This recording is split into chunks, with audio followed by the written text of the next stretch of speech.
See what it is. Good. Now that we've done that very nicely, I just want to point out something that's very important. Okay, there is a unique book in the Rambam that in the Mishnah Torah that really deals with these things. In other words, when we were learning the first part of the Rambam, where we talked about prophecy, you guys remember the prophecy, and we spent a long time on prophecy and halacha and how those works. So the Rambam puts those chapters in the Mishnah Torah at the end of Hilchot Yesodei Torah. That's where he puts those. The end of what he calls the fundamentals of Judaism in his first book in the Mishnah Torah. So he has a whole book pretty much about the law and how it works. All right, and it's called Hilchot Mamrim. It's actually very, very important. It's not as well known. It's hidden on the other side of the Mishnah Torah in the last book. This is the third to last of the halachot of the Rambam. There's Hilchot Mamrim, Hilchot Avelut, which is interesting, and then there's Hilchot Malachim, which we know a little more because it has to do with all Hilchot Milchama. It's called Hilchot Melachim Umilchemotehem, right? If I remember correctly. Hilchot Melachim Umilchamot, he has it right in here, okay?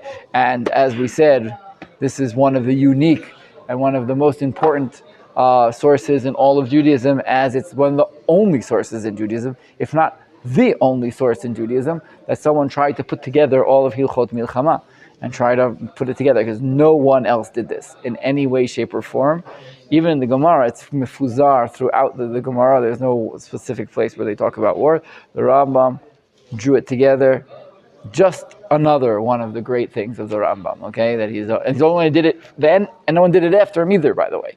Okay, he is the source. He is the Maradatra. He is the most important halachic source for what we're doing right now, what's happening in Medinat Yisrael right now, okay? But so that's the last halachot. Two halachot before that, Hilchot Mamrim. And I'll read you the mitzvot. What are the mitzvot aseh in Hilchot Mamrim? Ready? La'asot al pi Torah sheyomru lanu Beit Din HaGadol. To go according to the Torah, the Beit Din HaGadol tells it. Shelo lasur midivrehem. To not veer off from what they say. Shelo lo sifa la Torah. Lo b'mitzvot shebichtav, velo b'ferusham shelamadu mipu hashmuah. Don't add to the Torah, not in the written Torah, and not in their perush that we heard from Hashem. Shelo ligroa minakol, and not take anything off, right? Said lo losif and lo ligroa. These are the basic mitzvot, and then he really, really goes into this discussion of, really starts it off with a famous statement, Beit Din HaGadol shebYerushalayim hen ikar Torah sheba'al peh. V'hem amud ha'orah, u'mehem chok u'mishpat yotzeh lechol Yisrael. They are, in the Rambam's vision, the Beit Din HaGadol is super important.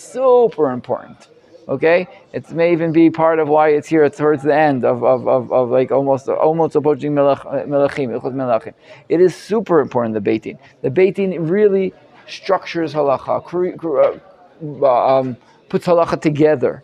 And without the Beit Din, we are bereft of a halachic ability to really define even Ritzon Hashem. Now everyone's sort of shooting in the dark. All right? Now I'm going to go in a minute. What we're going to start learning today is the mistakability of making halachot. So let's take a look here, please, on page Membet. Okay? Membet, the second to last paragraph. Nimtzeu kol adinim. You guys see it? Got it? No. That's Peybet. Membet. A little bit back. Yeah, a little bit. Beseder, Yosef, you got it? Nimtzeu kol adinim anizkarim b'Mishna nechlekim le'ele chamisha chalakim. Okay, all the halachot, says the Rambam. It's a strong statement. All the halachot in the Mishnah. Take the Mishnah. Mishnah is massive. All of them you could divide into 5 parts. Mehem perushim mekubalim mimoshe sheyesh lehem hora bekatuv, what we called halachot mekubalot, right? O she'efshar lelomdam behekesh, right? You could learn them in some way. Umehem halacha leMoshe miSinai, that's the second category. Umehem ma shehutza bahekesh, ubo tipol hamachloket, that's what we called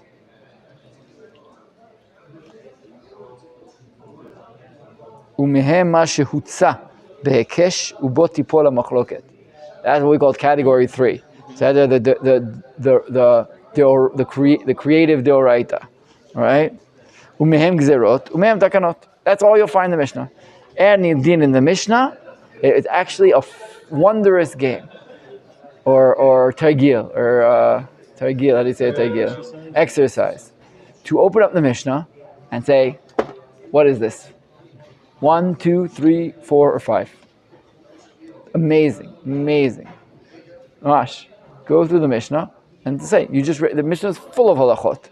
What are we talking about? What are we? Is this 1, 2, 3, 4, or 5? What's the first thing I know immediately? This is a machloket. Machloket, we're not in 1 or 2. We're in 3. Now, even in the machlokot sometimes, here's the mashal. I started learning Masechet Sanhedrin with the Chavruta just the other day. And we were learning the beginning of the Mishnayos. And the Mishnayos talk about Beitin Shel Shlosha, and then there's a Beitin Shel Esrim V'Shlosha, there's a Beitin of 3, and then a Beitin of 23. We've learned this already in the Mishnayot. And then there's a machloket about 70 or 71. Okay? If it's said, right, Rabbi Yehuda says 70, the Tanna Kama says 71 for the Sanhedrin. Right? How big is the Sanhedrin? And here you have to make so there's a machloket, so it's not halakha mekubelet.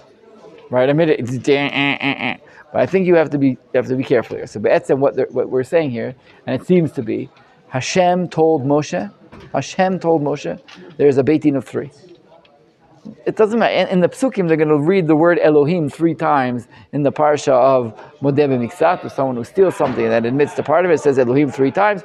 That's how the Gemara gets to the fact that you need 3 in a beitin, okay? So the way we learn it, that's not a source, that's a reference. The source was Moshe to Sinai. No one says there's no such thing as a beitin of Shlosha.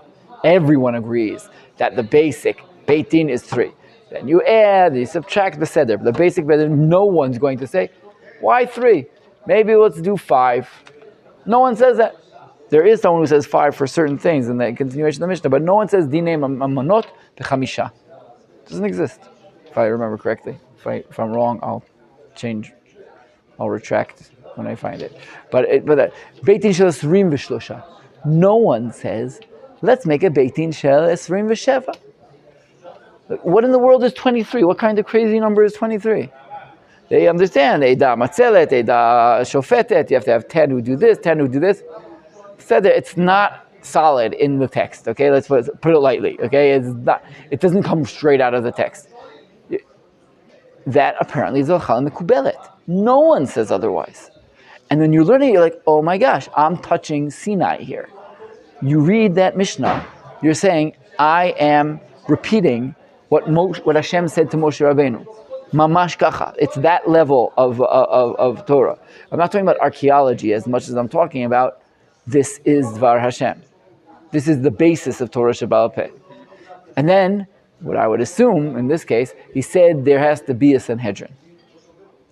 How many people in the Sanhedrin? There's a machloket. But there has to be a Sanhedrin. That's almost Pshat the Psuki that we just read a couple parshas ago, that Hashem takes off the Ruach and gives it to 70 of the Chachamim. And then the Machloket is the 70 with Moshe, 71 with Moshe. Is Moshe part of the group? Is he not part of the 70? That's the discussion. But the fact that the Sanhedrin is a large bar be it 70 or 71, that's already a specific. But the fact that there has to be a Sanhedrin Gdolah that sits in Yerushalayim, that's barur. Okay? So these are things, these are halachot psisiyot, halachot like mamash the Moshe Misinai, halachot mekubalot that we know on that level. Says the Rambam, every single line in the Mishnah, you can put into one of these. You have like a tavla, you have a chart next to your Mishnayot. You should read it, go 2, 4, 1, 3, next Mishnah. This one's only talking about Gzerot, 4, 4, 4. Next Mishnah. No, the first half of the Mishnah is talking about a 1, and the last half is talking about a 5. Mamash, that's how one can, and maybe we'll challenge ourselves a little bit to try to see this in the Mishnayot as we go on when we learn Mishnah. See how this plays off. So the Rambam here says, right? Kol adinim anizkarim b'Mishnah nichlekim le'elech hamisha. You divide them all into these 5. Tov. Now, here, hold on. Here we go.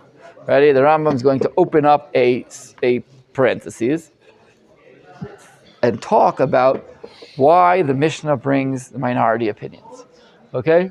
And this is interesting. Okay? In other words, since the halachot of the Mishnah lich'ora are kavua, and there are rules how to decide what the halacha is at each point, then why do we need a minority opinion if the halacha isn't like him?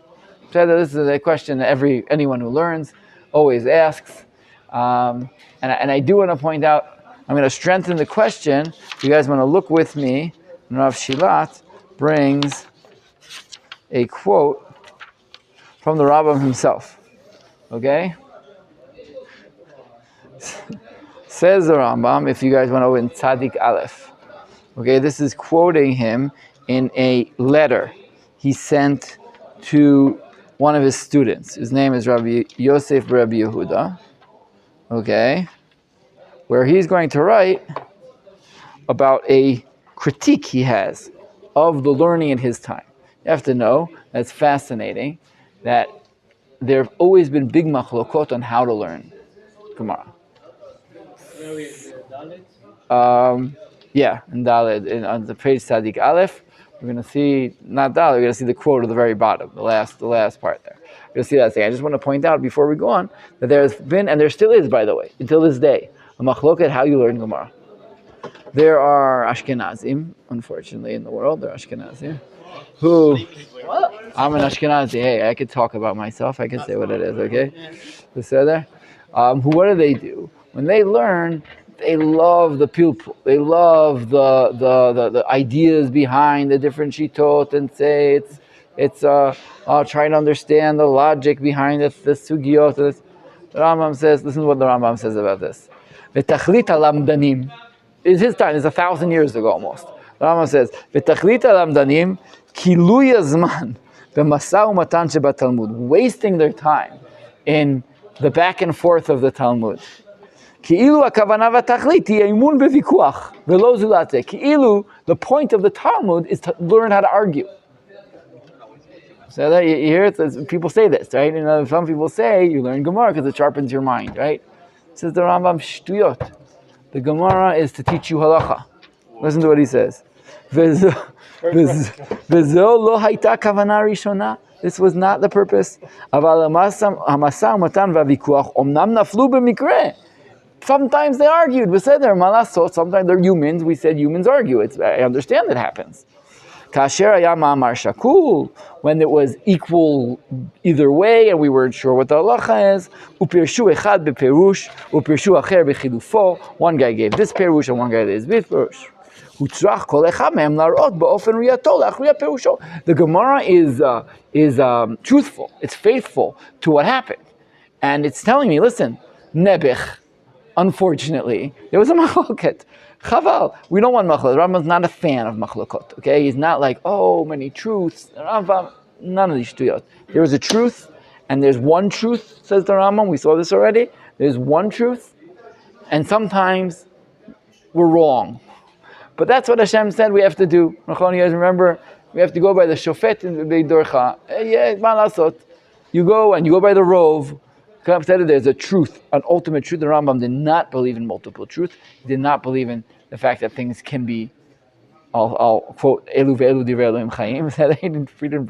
The way the Rambam would explain that apparently is both people are trying to reach God, and therefore it's legitimate, but only one of them is right.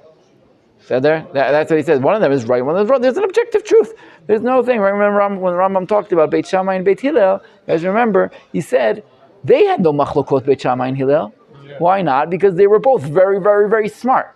And they had the Kabbalah, and smart people should think the same way. That's pretty much what the Rambam said. They're human, malasot. Sometimes it's going to be off. The machlokot started when people weren't smart enough, or weren't learned enough, or didn't have enough masoret. Then they start having machlokot. So the Rambam says in the Gemara, when there's a machloket, the Gemara is at least honest. Not faithful, it's honest.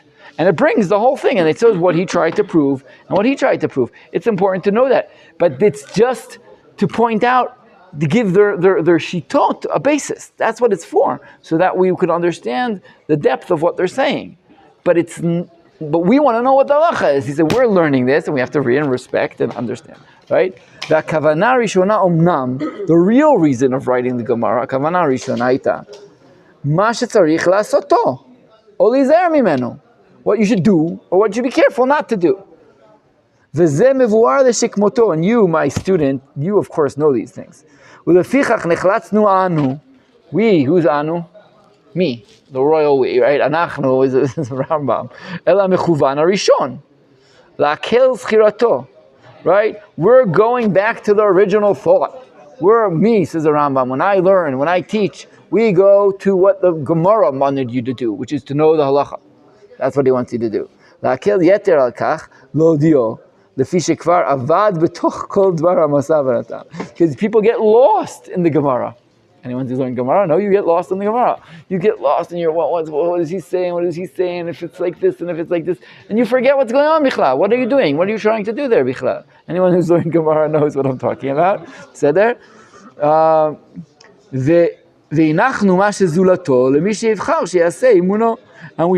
And we left what should be none to people who do the wrong thing. So it says it's a harif. It's a very, very sharp statement here. The Rambam is saying that people are not learning Gemara correctly. Instead, what you're trying to do is you're trying to learn halacha. Now I'll go back and say, okay, if this way, I have a better question. Well, why in the world does the Mishnah bring the dat me'ut be'emet? So why does the Mishnah bring the minority opinion? It's not the halacha. We want to know what to do. Tell me what to do. So I'm just strengthening the question on the Rambam himself. By the way, in the Mishnah Torah, there's no machlokot in the Mishnah Torah. Even though Rabbi was his hero, and Ramash is hero, in his Mishnah Torah, very rarely does he bring someone else. He does sometimes. He says sometimes the Geonim said something, and I don't agree with them. Very rare. Very, very, like 0.1101% of the halachot of the Rambam, he brings someone else. Pretty much the Rambam, you read the whole Rambam, and he'll tell you the halacha. Not basically, he makes a psak, right? That's what he does. And that's what he says he's going to do. He said it's not an underhanded motion. He says, "This is what I'm doing in the Mishnah Torah." You'll be able to read the psukim and read my book, and that's it. You'll know what to do. That's what he says. That's what's so important for the Rambam, because the Rambam believes there is a truth, and the truth, bikar of the Torah, is what you should do. Okay, it's mamash there. Now, do doesn't only mean action do. Do means think, because there are mitzvot of thought. And do means feel, because there are mitzvot of feeling. And there are character traits. When I say do, don't get me on shaking a lulav. So I'm talking about all the mitzvot. Avat Hashem, Yirat Hashem, Emunah, Yichud. There are a lot of things that are very philosophical. But all of them, all of the mitzvot are meant to be done. And they're not meant to be discussed. That's sort of what he would have. They're meant to be action-based or observed. And the less you get to that, the more trouble you're in, says the Rambam. You're going off onto minutia. And it wasn't the intention of the Gemara, and it's not the intention of the Torah either, for that matter. Again, the Rambam himself probably could handle these kinds of thoughts, and he probably learned in all kinds of different ways. But he does not enjoy and does not appreciate what is happening in his day. Kal v'chomer, what happens in our day. So that won't even happens in our day. So I didn't learn halacha till like 5 years after starting learning Gemara. Learn Gemara and you talk about the Svarah. It's fun, it's interesting stuff. You talk about the Svarah, the ideas and the concepts and the things, which are actually important to know the halacha also, but you just get lost and you never get to the Shulchan Aruch. Who is someone else who did something this, by the way? Who saw this and also wanted to fix this? Rav Kook. Do you ever see the black Gemaras that are called Halacha Berur Halacha? They're here, they're around. And there's a Machon right here. That was close. There's a thanks for the attempt. There's a Machon here in Kiryat Moshe that puts out these Gemaras, that in the Gemara, first of all, on the bottom, Rav Kook himself wrote Ha'arot about the halacha, where the halacha is of this Gemara, and in the back, they have a halachic discussion. And they take the sugya and they bring in the liva de ilcheta. They bring in for halacha, following the same thought process here. People have gotten lost in the Gemara. We've just gotten lost in the Gemara. What? Rabbi said, don't learn Gemara. You learn the Rambam. The Rabbi, the Lavager Rabbi? Yeah. Really? He said, don't learn Gemara? That's a little. Okay. But we should know there's mamasha again. There's something you have to be able to get to the halacha basuf. All right. So the Rambam's written. So now, shalom. How are you, say? Your uncle was here. He was here before. He was looking for you. Efohu? I don't know where he is now, but he was here. Unless he suddenly got younger and came here. No, maybe he left and I came. Ken, I don't remember you're the same person. He was going to go look for you. Maybe you guys are the same person and just. Problem. I can't get in contact with him. His So- phone got stolen. No, in Madrid. That's why you don't go to Madrid. Another reason. Tov, yalla. Vomnam. So now I'm back to page Membet. I went back to Membet, on the bottom, right where we were. And now he's going to have to talk about why we have the machlokot. So why does Rabbi really bring the machlokot? Vomnam. Sibat kimo hamachlokot ben shtei svarot. Kimo means kaimo, means that he existed, that he made exist the machlokot. Why did he write the Mishnah with machlokot? Okay, machlokot ben shtei svarot, bidrarim asher nafla ben machloket, with things that there was a machloket, and one of them is going to be the halacha. Harei himashen esaper. I'm going to tell you. I'm going to explain. The Rambam is very careful with his words. He could have just gone right into explaining. He says, "Harei ze mashen." I'm going to explain it to you because it needs explanation. Bemet needs explanation. It's not pashut. It's not the de facto thought you would think. Again, the Rambam calling the Mishnah, by the way, he's calling the Mishnah in its name, in a sense. He's saying the Mishnah is supposed to be giving over the Torah Shebaal Peh, all with its 5 categories. That's what it's supposed to be doing. That's what he said a second ago. He says, so why confuse us? V'zeh, shehu, ilu kiyem ma'amarim muskamim she'en machloket be'em, ubitel divrei mi she'en halacha kashitato. Had he only put things that have no machloket, or thrown out the people whose halacha is not, their shita is not brought for the actual halacha, it could happen that later, after Rabbi,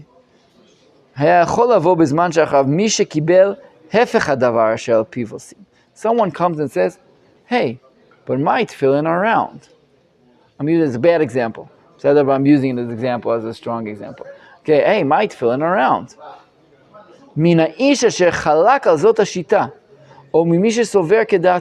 So this guy comes and says, my tefillin are round because I received from my rabbi that tefillin are round.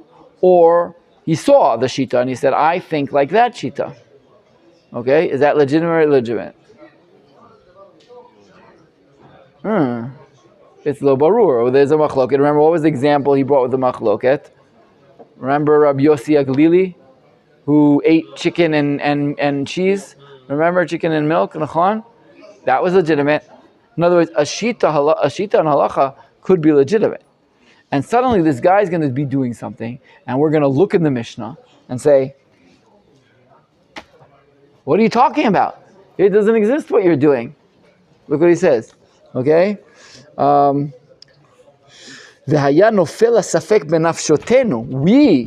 the other people who do what says in the Mishnah, we would have a safek, we would have a doubt.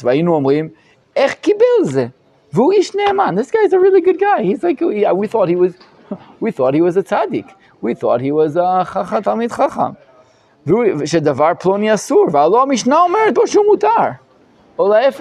How could it possibly be? How could it possibly be that this is what this guy is saying? It says in the Mishnah, it's mutar or asur.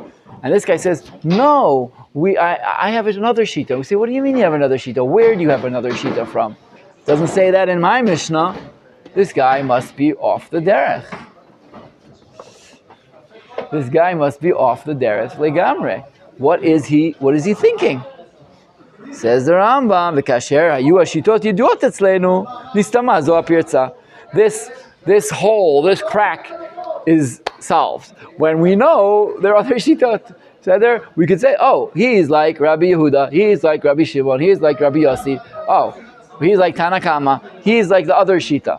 And in other words, Rebbe legitimizes the existence of another halachic, I would say almost Masorah, tradition, which is legitimate. If he didn't have that,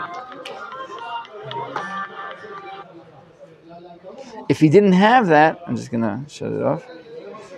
Then we would think people are going against the halacha. There's no halacha like what he says. The option of opening up other opinions allows us to understand that there are other traditions that people follow. Okay, so we don't think they're wrong. כאשר יאמר המקבל, שמעתי שכך וכך אסור, נאמר לו, צדקת. Now, if this guy comes and says, no, but I think chicken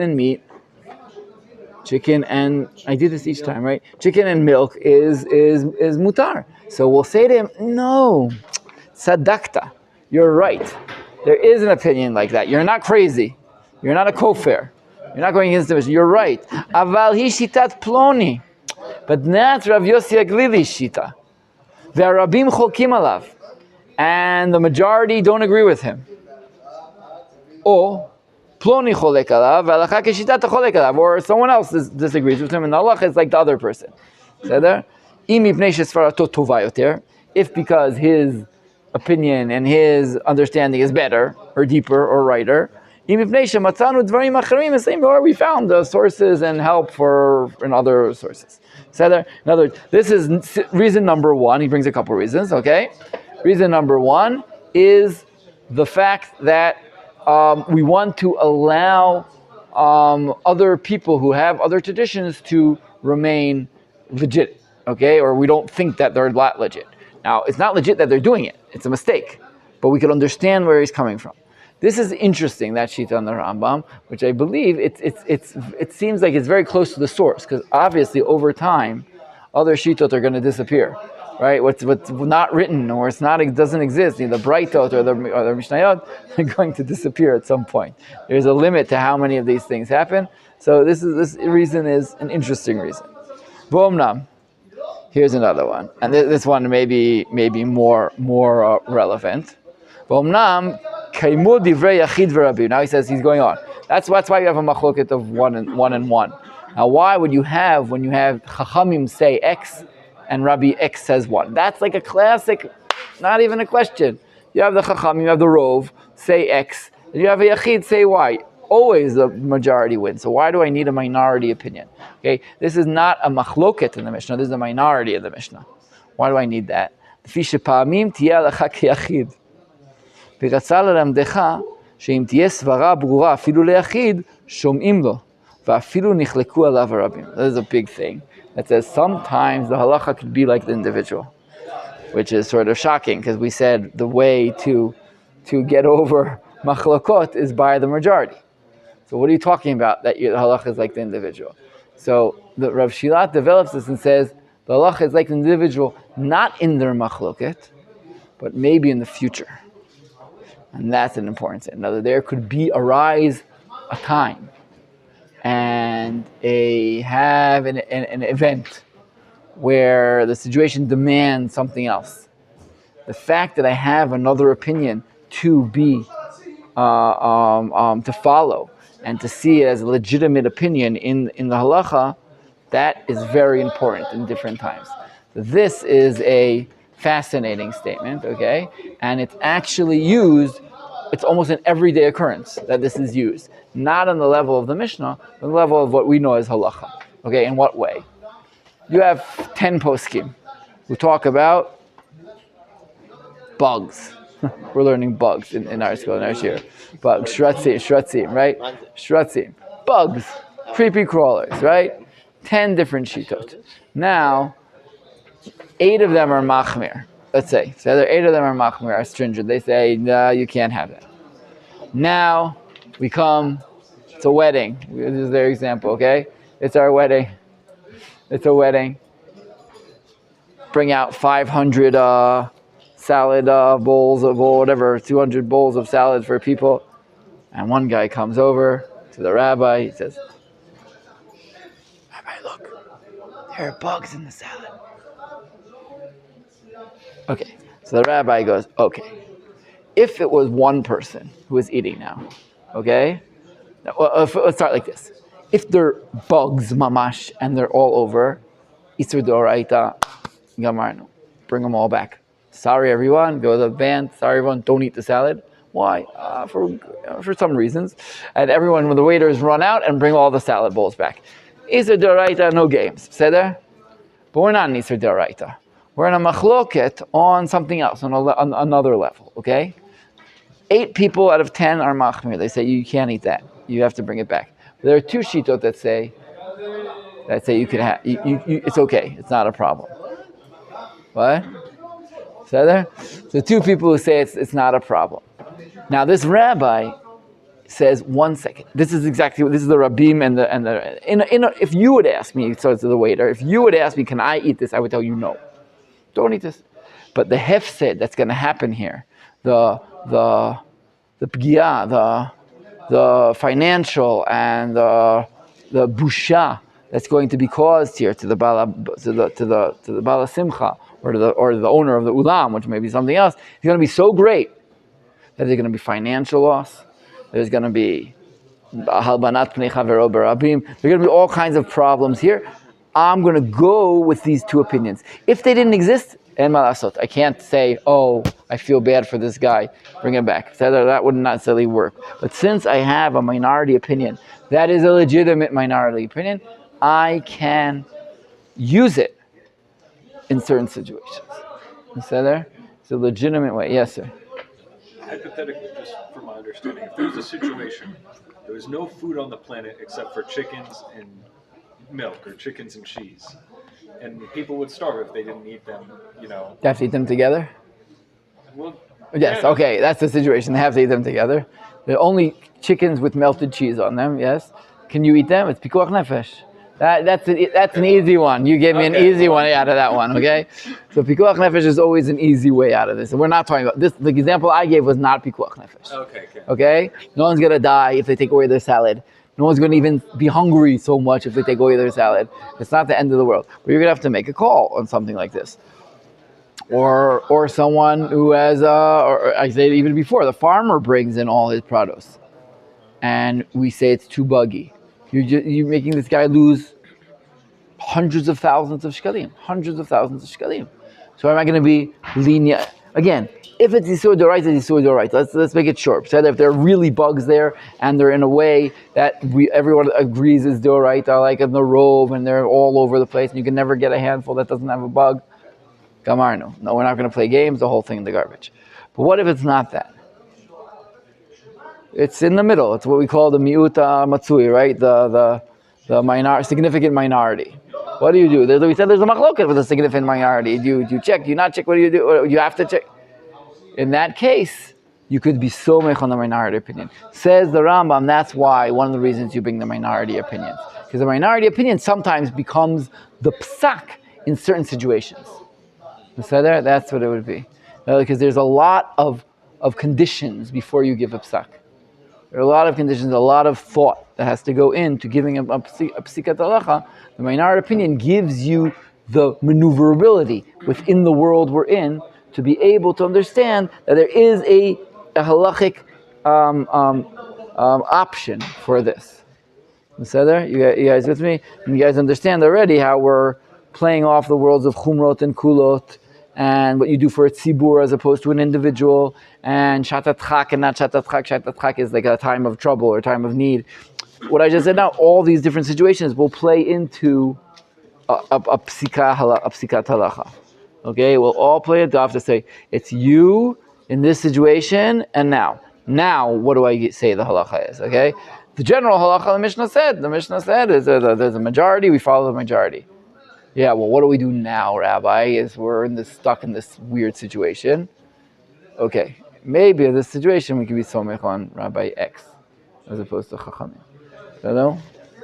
So, Vomno kimushitat ish. Now he says there's one other event that it has in the Mishnah, and the Rambam loves this one, and it's a beautiful thing in itself. He says sometimes you bring two opinions, and then one of the opinions says, "Oh, I retract my statement."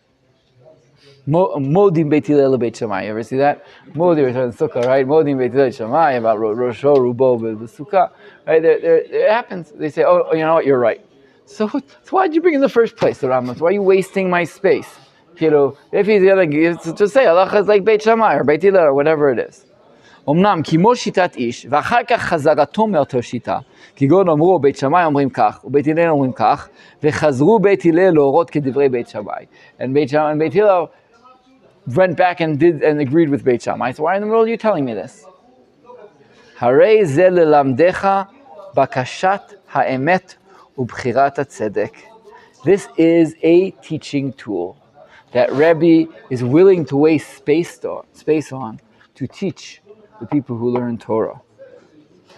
To teach you the striving for truth and the choosing of justice would be the word here, tzedek, but I would say honesty would be the word here. Honesty. Okay, and the request of honesty. The choosing honesty. The fishu elu anashim agdolim ameulim, these great people, Beit Hillel, Beit Shammai. HaChasidim, Rabbi HaChochma, masters of wisdom or much with wisdom, Shlemei HaSechel, whose minds were perfect. Kasher ra'u divrei mi shechalak alehem yoter tovim midivrehem, veyoter amukei ha'iyun, hodu, v'chazru l'shitato. These people are geniuses. They're so bright, and then when they heard their friends say something that was better than what they said, and more correct, and more based, then they said, okay, you're right. You're right. You're right. You're right. That's what they said. Okay, I'm sorry, you're right. The Rambam says this is to teach how great these people are. And let me share what you already know. It's really hard to agree with someone else when you're arguing with them. And you really think you're right. And the more you really think you're right, and you bring proofs, another guy's bringing proofs, and you go, you know what, you're right. You're right, you've convinced me. Very rare in the world. It gets rarer the smarter people are. I'm not joking. It gets rarer the smarter people are. Go to academia. The smarter someone is, the higher up he is, the less patience he has for someone else. And vadai, he's not going to admit that the other person is right. Very, very rare. About today, I brought it up. The Razina movie wrote a 3-part book on justifying his cuttlefish. Right. But he didn't have the other one in his time. He didn't have the snails. And then, what? The Raziner wrote the book to try to prove to everyone, from what I understood.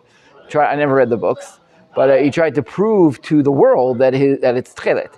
That he wanted to prove to the world. They had yet to find the snails. The snails came much later, like much later, like now later. No. The research for the snail was done way before. It wasn't just like, it was only like tested and approved recently. But they didn't know, but the snail had disappeared, right? The snail. They got it from the first chief of Israel. Rav Herzog. He was also into tchelet also. Right. But the snails, they never figured out how to use them. They knew they existed, but they didn't know how to use them. And from what I understand, I'm not holding in this very well. Even though I just borrowed a book from my father that's about tchelet. So after I finish it, I'll be more holding. Anyway, so he didn't have. It would be now. Now it would be the question. Tchelet now, right? Right now, there's a machloket between the Radziner, Tchelet. The Breslovers have it. It's like only the Breslovers wear it. There's not really much more Radziners around, but the Breslovers have it. And it. I don't have Tchelet here. Anyone have Tchelet on their tzitzis? You know what? So I have my talit. Usually have my tzitzis, but whatever. Issues. There we go. That's the real tchelet. Thank you. That's the real tchelet. as you know, where I'm bent, which way I think. That's the real tchelet. And the rest of it, tchelet, is the wrong tchelet. It's the Red Zinner's tchelet. I think clearly they should look at it and say, barur, that this is the real tchelet. I think so, but whatever. It's hard to do. It's hard to look at someone and say, after you, especially the more you've tried and tried to prove your point, and then you go, yeah, you're right. Sorry, I'm wrong. You're right. Very difficult to do. The Rambam says it is so unique that Rabbi puts it in the Mishnah. So sometimes he will bring a machloket, and then to show how one of the sides says modu.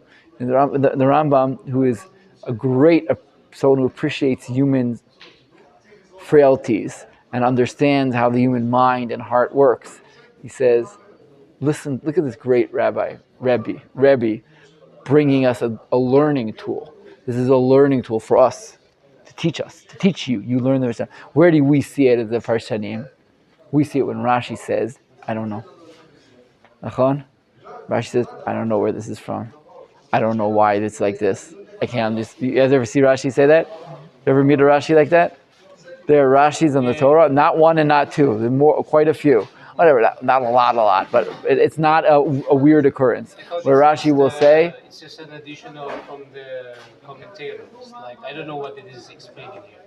Yeah, that's what he said. Well, he says there's a word in the pasuk. He says, I don't know what this word is doing here. I don't understand. I know it has to say something, but I don't know what it says. Rashi writing that in his Perush is this. It's the humility. It's humility.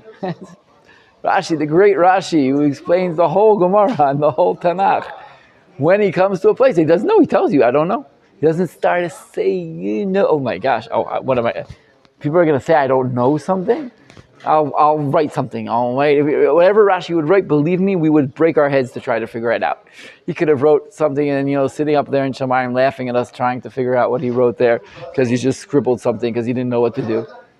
So the great rabbis are great people, and they can say, "I'm wrong." Let's take a look here. Okay, Kol sheken v'kal v'chomer. L'shar bnei Adam. Kal v'chomer, the rest of us who aren't as smart as Beit Hillel and Beit Shammai, she'im yiresh ha'emet in mirivo, if he sees the truth is with his opponent, yikana, surrender. The ali takesh, and don't try to continue fighting over the point that you already lost. That already this. Klomar, she'ata afal pi shetuchal, it's so good. She'ata afal pi shetuchal lechaletz atzmecha betanot vikuchiot. You can wiggle your way out of this if you start arguing and being argumentative.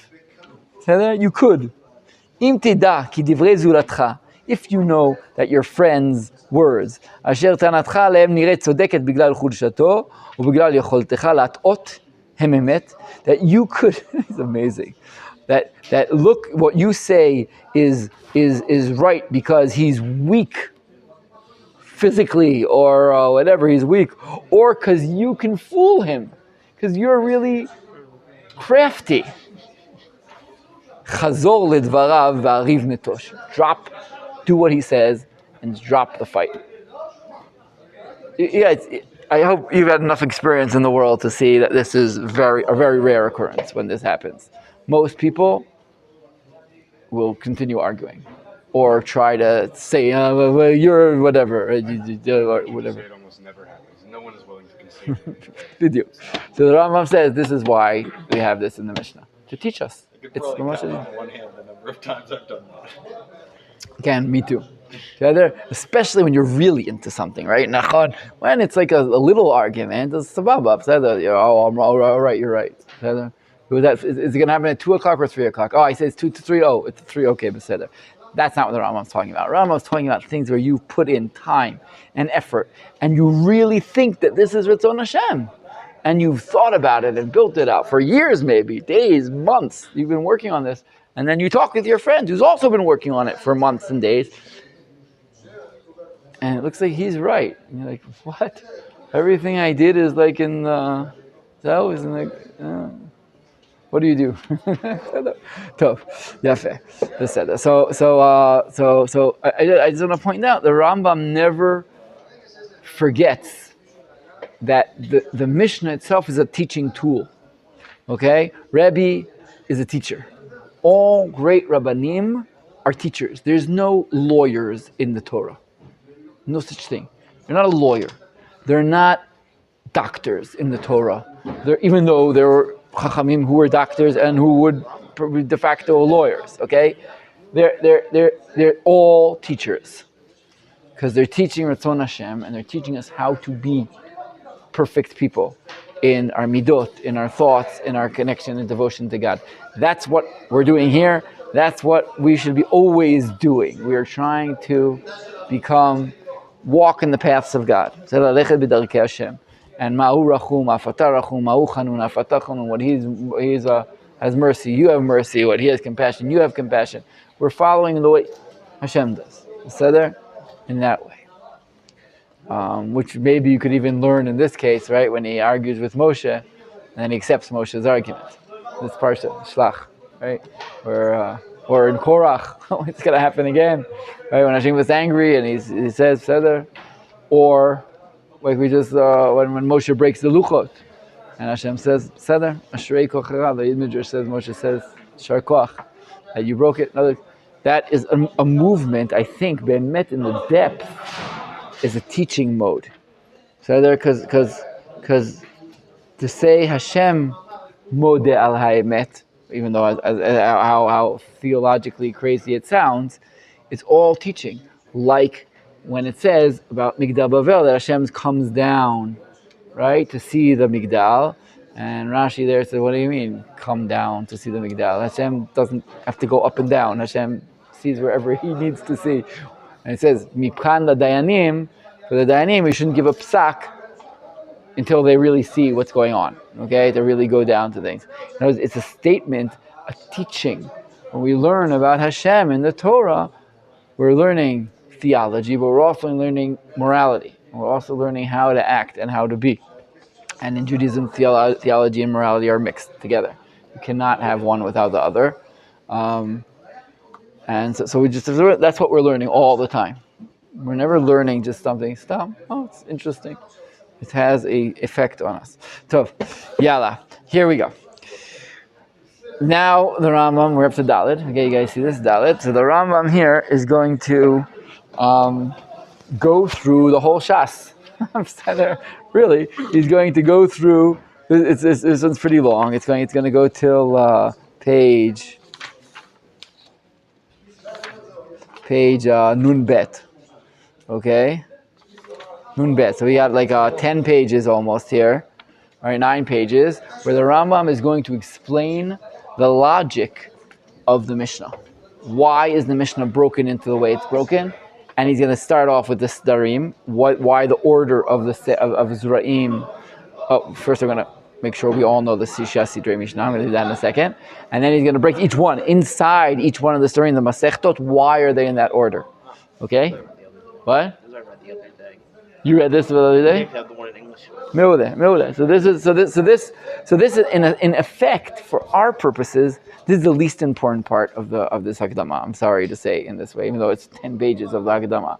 Okay? But really, this is already the Rambam explaining the inner workings of the Mishnah. It is an introduction to the Mishnah. Up until now, we've sort of only vaguely touched on the Mishnah. Just now we talked on the Mishnah a little bit. But Bigadol, we're talking about the very essences of Torah Shebaal Peh, prophecy, Torah, vis-a-vis what these are like the major issues of Yahadut. It's not only the Mishnah.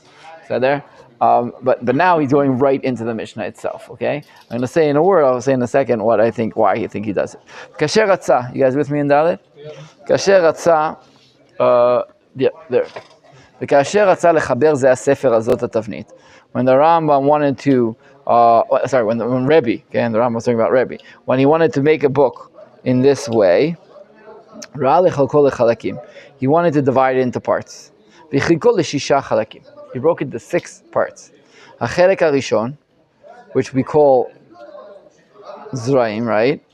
B'mitzvot hamichuyavot b'tzemach haaretz. There are mitzvot that have to do with the growing from the land. K'mo hakilaim, That's mixing plants together. Vashmita, Orla, not to eat fruits for the first 3 years. Vachumot u'masrot, tithes, v'shar chukei matanot, and all the other things that we have to give as gifts to the Kohen, to the poor, to the Levi. That's the first part. Chelek hasheni b'moadim, right? Seder moed. B'moadim v'achagim v'chiyuveim, the events of the year and the holidays and their obligations, v'chiluk dinehem, and the different halachot, v'asur b'hem v'mechuyav v'mutar, what's asur, what you have to do, what you can do, ma sharoi l'tzaref l'chol perek mehem min hadinim v'mitzvot, and what is worthy of adding to them with the different mitzvot. So that's the second one. Zra'im, everyone with me. Zra'im is the first one. Moed is the second one. The third one is Chelek hashlishi ba'ilot, relations. Uperut adinim anoflim ben anashim anashim, the different halachot that have to do with man and women. Kmo ha'yibum ve'achalitza ve'aktuba ve'kidushin ve'agitin. Uma sheraui she'amer b'chol perek mem. And that's nashim. Chelek ha'revi'i, the fourth one. V'dinim ve'arivot anoflim ben bnei adam b'masah u'matan ve'mischar ve'shutafut ha'karkot. The halachot that have to do with men fighting, with arguments, and fightings between people with monetary issues and trade and commerce and partnership. He doesn't say damages here, even though it's true, damages are here too. And lands and everything that has to do with that. החלק החמישי בקורבנות, על חיוק דיניהם וריבוי מיניהם, קורבנות. החלק השישי בטהרות והופכיהם, טהרות and their opposites. What are their opposites? Tumot, right? Taharot and tumot. So why does the Rambam say taharot v'hofchehem? Right, exactly. Nice language, because you're not supposed to say bad language. We see in the beginning of Masechet Psachim that has that. They want to say, Rambam says taharot and tuma, tahara and tuma, but he doesn't want to say tuma, so he says tahara and its opposite, which is a learning device that the Rambam's already teaching us. This is the Rambam teaching us how to talk and how to say. If you say bad things, you try to say good things in your mouth. So, okay. V'kara kol chelek mem seder. He called each one of these parts a seder. V'kara chelek harishon seder zra'im. V'asheni seder moed. V'ashlishi seder nashim. V'arvi seder nezikin. V'chamishi seder kodshim. V'ashishi seder taharot. These are the 6 parts of the Mishnah. These are basic for everyone to know in halacha, for anyone who learns Torah. These are the basic divisions of the Mishnah vis-a-vis, and therefore the Gemara also. Okay, so that really helps you put in order the halacha as we know it from Chazal's time. As we said, the Rambam himself will break the halacha differently. Surprisingly, he won't go in the 6 model, he'll go in the 14 model. So then he'll break up whatever is in the 6 into 14. The Shulchan Aruch breaks it into 4. So there are different ways to break up the halacha. What the Rambam is about to do is he's going to start off explaining why the order of the Sdarim themselves. Okay, after counting the Sdarim, he's going to say why it's in this order. Zraim. And the Rashi Tevot are, what's the Rashi Tevot? Zman Nakat. You guys with me? Zman, Zayin Mem Nun, Zman Nakat. Nun Kuf Tet. Zman Nakat. Zraim, Moed, Nashim, Nezikim, Kodashim, Taharot. What does nakat mean? It doesn't mean anything. Nakat means to take something in Aramaic. What? Zman Nakat. Nakat. Right? Nakat. Nezikin, Kodshin, Taharot. Nakat. You said there? You need to know it. You just need to know. If you're in the Torah world, you need to know it. Why? Because I'll tell you, give me Masechet X. Oh, where is it? It's in Seder Taharot. You have to know what that means. Okay, Seder Taharot means the last group of the Mishnaic divisions. Seder Taharot. So we're learning Masechet Sanhedrin. It's in Seder Nezikin. Seder Nezikin. Seder, we're going to learn you Shabbat. It's going to be in. Wait, we're doing Shabbat now? Hey, no. But I'm just saying, I'm giving him a test. I'm going to give you a book on Trumot Umasrot. It's going to be in Zraim, in the first one, right? That has to do with the things that grow on the ground. I'm going to bring you halachot about menachot, korban mincha. It's going to be in Kodshim, right? Kodshim, very good. Nachon. I'm going to bring you halachot that have to do with marriage. It's going to be in Nashim. So that's pretty much how it divides up. It's not 100%, but pretty much that's how it divides. You'll be able to find it like that. You understand the logic. Now, why is this so important? The Rambam is now about to explain the logic of the Sdarim. Why it's that order. Zra'im first, and then this, and then this. And then he's going to explain in each one why the Masechtot are ordered this way. The Rambam is going to pour a lot of ink on this. He's the only one who does this. Mm-hmm. No one does this, okay? No one that I know of. After the Rambam did, they may say, okay, he did it for us already. But no one else really tries to explain the connection because of all. Mamash, he goes like from why this one is first, and then this one, and then this one, and then this one. Ma'akara. I'm asking the Rambam, why are you doing this? We understand that they're all connected, but why? So why is he doing it? What? So sometimes that's what it is. Sometimes that's why. Sometimes it's other things. Rambam. So I want to say very important. The Rambam revered Rebbe. Okay, he revered Rebbe, and everything Rebbe does, according to the Rambam, has a thought process behind it. There's no such thing as arbitrary in the Rambam's world. Arbitrary is the enemy of logic and knowledge, I would say almost. Nothing is arbitrary in the Rambam. He hates arbitrary. Bad. Arbitrary is not in the Rambam's world. Thought out, logical, mechuvan. Intentional for something, trying to get to somewhere, trying to improve us, trying to do good things. That is what the Torah is. The Torah isn't arbitrary. And Rebbe, who is a Ne'eman follower of this, there's nothing arbitrary. And that's why, in my opinion, the Rambam is the last book that people relate to like the Gemara. When you learn the Mishnah Torah, we talked about this in the very beginning. You learn the Mishnah Torah, we called it the Rambam's golden tongue, right? The Shono Hazav Shel Rambam. The Rambam, there are people who say you have to relate to his books. Every word means something. If you use this word and not that word, it means something. If I find a discrepancy between one thing, you have to answer it. There has to be an answer because it doesn't make sense that the Rambam has a discrepancy. Because the Rambam believes in intentionality. Everything means something. And therefore, if I brought this before this, there's a reason for this. It's also a learning tool the Rambam is teaching us. That's how you learn the Torah too. The Torah is intentional. The Gemara is intentional. You will find people who will say, they were talking about something, so they just brought all that in. Especially about Agadah, right? Anyone who learns the Gemara, there's like large portions of stories in the Gemara. Stories, or I don't know how you explain an Agadah. Parables, I don't know how you would say an Agadah exactly. Okay? Not halacha, okay? Not straight out halacha. So there are a lot of people, many yeshivas, who jump over them, bichlal. They'll say, okay, this is Agadah, let's go on to the real Gemara. That is almost a kfira statement, according to the Rambam. What, you think Ravina and Ravashi, who put together the Gemara, they didn't know what they were doing? They put it there because it sounded nice to them?